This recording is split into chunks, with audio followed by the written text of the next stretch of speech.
At Christmas, my sister shoved me down the stairs. My family laughed while I lay at the bottom with a broken wrist. My mom said, "You're always so dramatic." I didn't argue. I did this. 3 days later, they opened a letter and went speechless. My sister shoved me down the stairs on Christmas Day. Let's just start there. I hit the floor so hard I heard my wrist snap. Heard it before I felt it, which was almost a mercy. The pain came a second later, sharp and bright and blooming all the way up to my shoulder. I was lying at the bottom of the stairs, gasping, trying to sit up without screaming.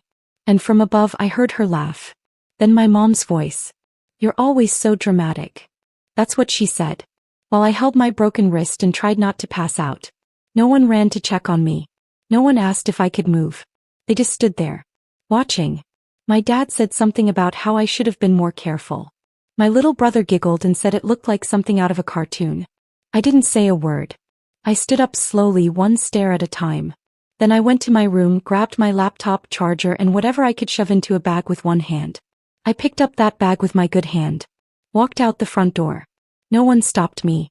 No one even asked where I was going. Let me rewind.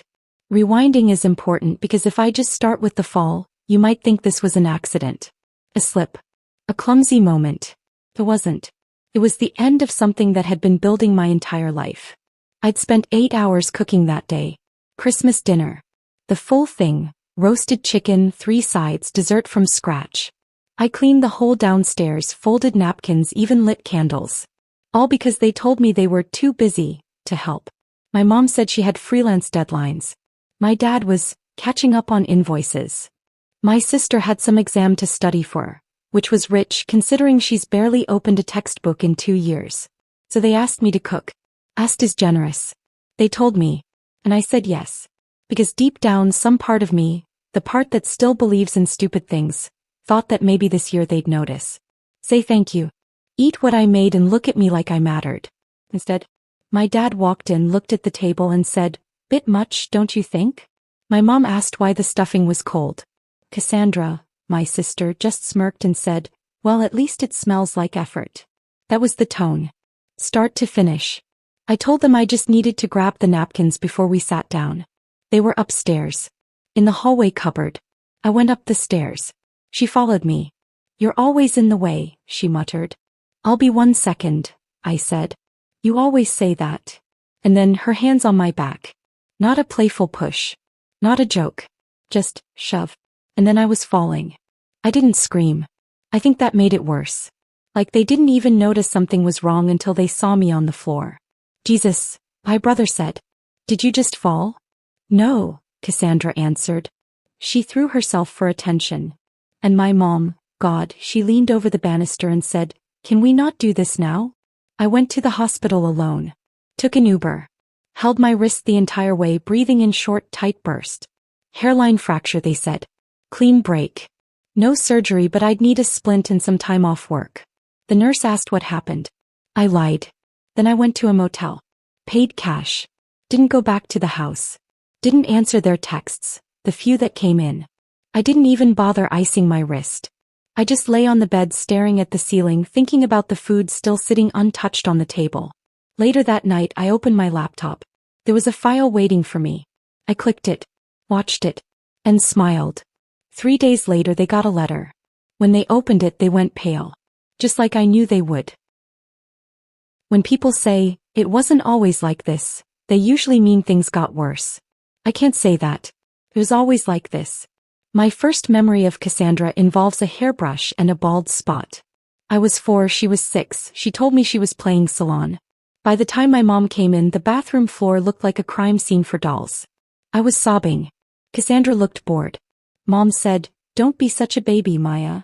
That line would follow me for years. Don't be dramatic. Don't be difficult. Don't ruin things. Cassandra could do anything, and I do mean anything, and she'd get a free pass. I once caught her hitting me with the heel of a shoe. A literal shoe.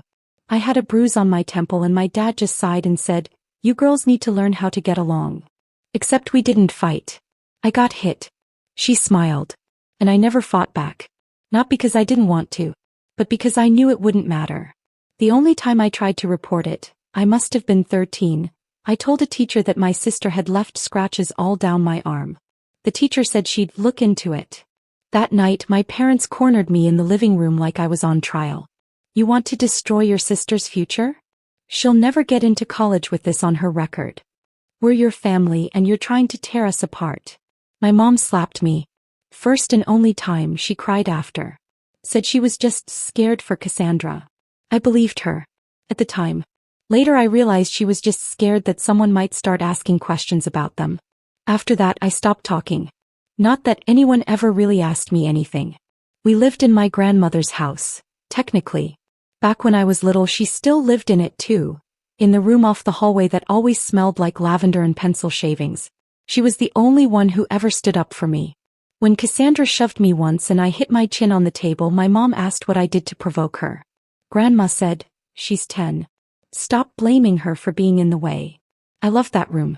She used to let me stay there when I was sick and she'd make tea with honey and trace her fingers over the freckles on my arm and say they looked like constellations. She called me her North Star. I think she knew what was going on. She never said it outright, but she knew. When I was 14 they moved her to a care home. Medical reasons, they said. She needs better care. I knew the truth. She was asking too many questions. She died 2 years later. I was 16. I remember the funeral mostly for the cold. It rained sideways. Cassandra wore a dress so short it looked like a belt.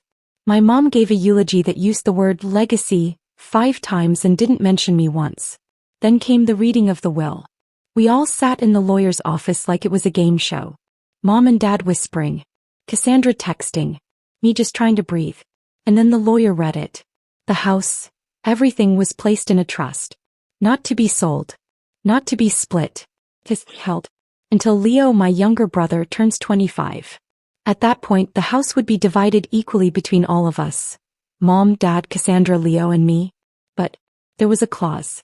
A specific clause with my name on it. If at any point before Leo's 25th birthday, I could provide credible evidence of mistreatment, I would gain sole right to the property. Anyone who mistreated me would forfeit their share and be evicted. There was a pause in the room. Then Cassandra laughed. Wow, she said. She really went full Disney villain on that one. My dad chuckled. My mom said something about manipulative old women with favorites. I sat there frozen. She believed me. She'd actually believed me. It was the first time in my life I felt like someone saw what was happening and said, enough. Of course, my family didn't take it seriously. For about a month afterward, things were weirdly nice. Cassandra stopped hitting me. My mom stopped snapping at me. My dad asked if I wanted to go grocery shopping. It was all very step-forward and very fake. It didn't last. By spring they were back to normal. Snide comments. Chores dumped on me. Jokes at my expense over dinner. Cassandra slapped me in the hallway once. Said I was in her way. My mom was right there. She said, "Girls, not today. Please. Not stop. Not don't hit your sister. Not today." I got my first job when I was 17.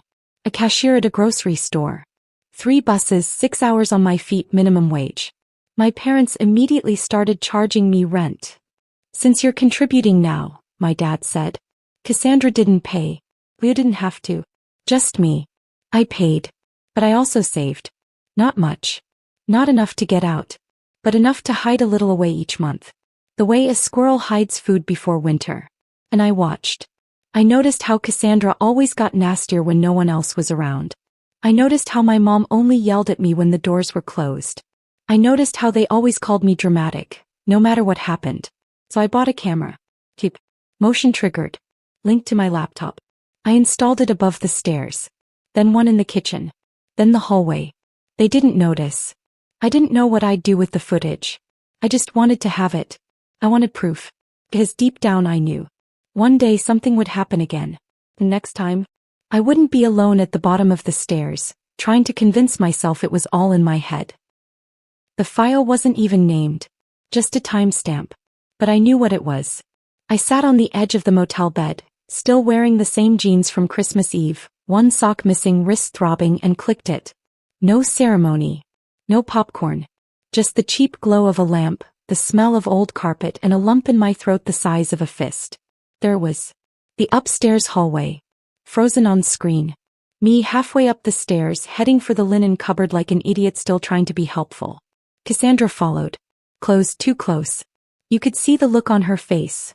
Bored, impatient, already annoyed that I existed. She muttered something I couldn't make out, then rolled her eyes like I'd just told her I was breathing again. Then came the shove. It wasn't dramatic. That's what got me. It wasn't cinematic or exaggerated, just two hands, deliberate, steady, pushing me in the back while I was off balance. I watched myself fall. The way my arms flailed. The way my foot slipped. I hit the stairs like a rag doll, elbows, hip, shoulder, thudding down one step at a time. And then I saw my own body lying there, not moving. One wrist bent at the wrong angle. A plate smashed at the base of the stairs like a bad omen. Then came the sound. Jesus, Leo said. Did you just fall? No, Cassandra snapped. She threw herself for attention. And my mom's voice, God. It cut right through the air, flat and cold as steel. Can we not do this now? That's when I paused the video. And just sat there. Staring at my own body on the screen. Feeling absolutely nothing. And everything. It wasn't even the shove. Or the fall. It was the fact that nobody flinched. Nobody asked if I was okay. I watched it again. Slower this time. My mom on her phone. My dad smirking. My brother snorting. This was normal for them. That's what gutted me.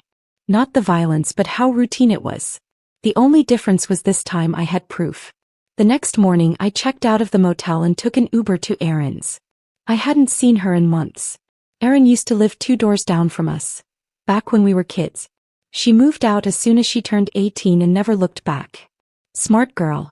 She opened the door with a fuzzy blanket wrapped around her shoulders and a spoon in her mouth. Paya, she blinked. Are you okay? I told her I just needed a place to crash for a bit. She didn't ask questions. Just opened the door wider and said, I've got waffles. The toaster kind, not the good kind. I smiled for the first time in days. By noon I was sitting in the waiting area of the ER signing forms with my left hand while my right stayed stiff and throbbing in a splint. I got a copy of my injury report. No questions asked. By 2 p.m. I was standing in front of the police station with my hoodie up and a thumb drive in my jacket pocket. I almost didn't go in. I almost told myself this was too much. Then I thought about my mom calling me dramatic while I was lying on the floor. So I stepped inside. The officer at the desk looked like he wanted to be anywhere else. I gave him my name, my ID, the medical report, the footage. He watched it once, then gave me a case number and told me someone would be in touch. I don't know if he cared. I don't think that's the point. What mattered was the paper trail. That something had been filed. That they wouldn't be able to say nothing happened.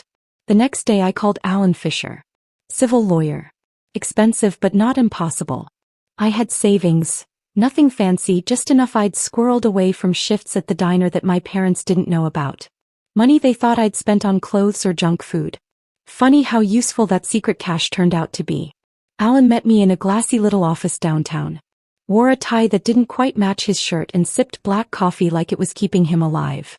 At first he didn't take me seriously. Until I showed him the clause in the will. Then I showed him the footage.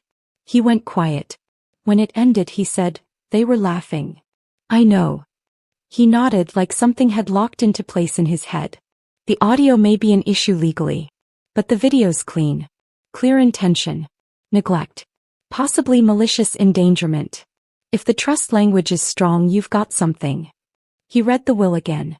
Then said, let's send them a letter. They got it the next morning. I know because my phone exploded. 23 missed calls. 5 voicemails. 12 texts. From my mother. This is ridiculous. We didn't do anything wrong. From my dad. We're family. This isn't how family solves problems. From Cassandra. You wanted this. You set me up. Who even puts a camera in their own house? And my favorite from my brother. You made mom cry. You're so selfish. I turned my phone off. Alan called later that afternoon. They've hired a lawyer, he said. I didn't respond. They're denying everything. They're saying it was an accident. That the video is misleading. That you planned the whole thing to get the house. So I said nothing. They're also saying the recording violates privacy laws.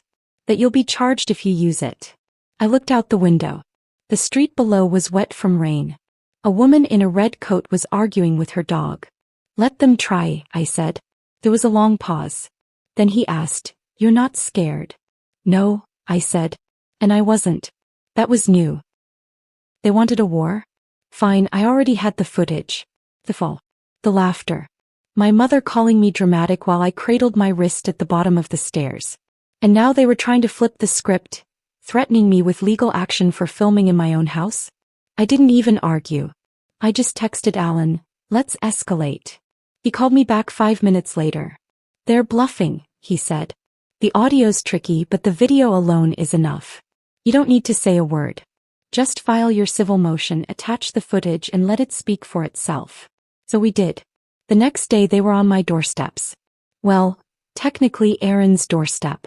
She wasn't home when they arrived, which was probably for the best. My father did the talking. Big surprise. We need to talk, he said, like this was a parent-teacher conference and not a lawsuit. I didn't move. I stood behind the glass storm door and just stared at them. My mom was wringing her hands like a character in a church play. Cassandra didn't even pretend to look sorry. And Leo, my little brother, had his arms crossed like he'd just been grounded for no reason. I didn't open the door. I think you're overreacting, Dad tried again. You fell, accidents happen. Right. I broke my wrist, I said through the door. You were in the way, Cassandra muttered. Don't, I told her. Not here. Okay, listen, Dad said, softening his tone like I was 6 years old again. This is going to destroy the whole family. Your sister just got accepted to university. You want to ruin that over one shove. I said. One injury. One lifetime of being treated like trash. Mom looked up. Her face was tight with something between guilt and fury. We didn't come here to fight, she said. We came to ask you to stop. You've made your point. I almost laughed. My point? Yes, she snapped. You've embarrassed us. You've turned this whole thing into some drama. And for what? For being pushed down the stairs? It wasn't like that, Cassandra snapped. I have it on video, I said. You filmed us. Leo said, his face twisting. That's so messed up. You think pushing someone down the stairs is fine, but recording it is going too far? None of them answered. You're doing this for the house, Cassandra said suddenly. Just admit it. You knew exactly what you were doing. I stared at her. I was cooking Christmas dinner when you pushed me, I said. If I was staging a scam, I would have picked a day I wasn't peeling carrots for 6 hours. Dad sighed. You've always been stubborn, but this is too far. You don't get to decide how far is too far. Not anymore. He took a breath. Look, you're angry, fine. But lawyers are involved now. You could lose. You could get in trouble for that footage. You think your lawyer is going to protect you when this gets ugly. It already got ugly, I said. You just weren't paying attention. There was a long silence. Then Mom tried again, quieter this time. You're not a victim. Then why are you here? I asked. No one had an answer. Cassandra stepped forward. I didn't mean to push you like that. I was trying to get by. You were blocking the stairs. I just nudged you. It wasn't. You shoved me, I said. I fell. I broke my wrist. I'm not imagining it. I'm not exaggerating. And you all laughed. I didn't laugh, Leo mumbled. I didn't know what to do. That makes 2 of us. Mom's voice cracked. Do you really want this to go public? You think the court is going to see some perfect little victim in you? I looked at her for a long time. No, I said. But they'll see you just fine. I stepped back from the door. You should go. Please, Dad said. Don't do this. You already did it, I said. All I did was hit record. And then I walked away. I didn't watch them leave. I didn't need to. Another 2 weeks went by. Then Alan called again. They've proposed a settlement, he said. I didn't respond. They're offering full surrender of the house. All rights of residence waived. They'll move out within 30 days, forfeit their share of the trust, and agree never to contact you again. So I didn't say anything. There's one condition, Alan added. I already knew what it was. If you drop the charges, he said, and agree not to release the footage publicly. I looked out the window. It was snowing again. Light flakes drifting down like ash. I wondered if they'd started packing. Tell me about the criminal side, I said. If you proceed? Alan said. With that video, your sister could face felony assault. She could do time. It's not guaranteed, but it's very possible. And if I take the deal? She pleads down to a misdemeanor. Community service. No jail. No record that would cost her university. I took a breath. Let it out slowly. Will she admit guilt? Yes, he said. It's in the paperwork. She'll admit she pushed you. It'll be sealed, but it'll exist. And the house becomes yours. Fully. I closed my eyes. This was it. The moment. The thing they never thought would happen. The day someone stood up to them and they couldn't wriggle out with charm or gaslighting or crocodile tears. They wanted forgiveness without consequences. But I'd lived in consequences my entire life. Every bruise. Every chore. Every time I cried and was told I was too much. They could have stopped it. Years ago. At any point. They didn't. I didn't smile. Not really. But I did say, we have a deal. Cassandra got 60 hours of community service. No jail. No record. She'll still get her degree probably. She'll still have a life. They handed over the house. Signed it, moved out, gone. They even paid Alan's fee through gritted teeth and an emailed receipt. Me. I moved in. I scrubbed the walls. Replaced the curtains. Donated the dishes. I found a job closer to home. Took my time healing. Bought one of those tiny Christmas trees and put it by the window. Just for me. Not for Christmas. It was March. But it felt like a new beginning. Erin came over that night with wine and something from the bakery. Does it feel weird? She asked. Living here. I thought about it. It feels quiet, I said. In a good way. She nodded. So what happens now? I shrugged. I make dinner. Watch something stupid. Maybe learn to breathe again. We raised our glasses. To freedom, she said. I didn't say anything. Just raised mine. And this time no one laughed. So, what do you think? Did I go too far? Or not nearly far enough? Let me know in the comments, and if you want more stories like this, go ahead and subscribe.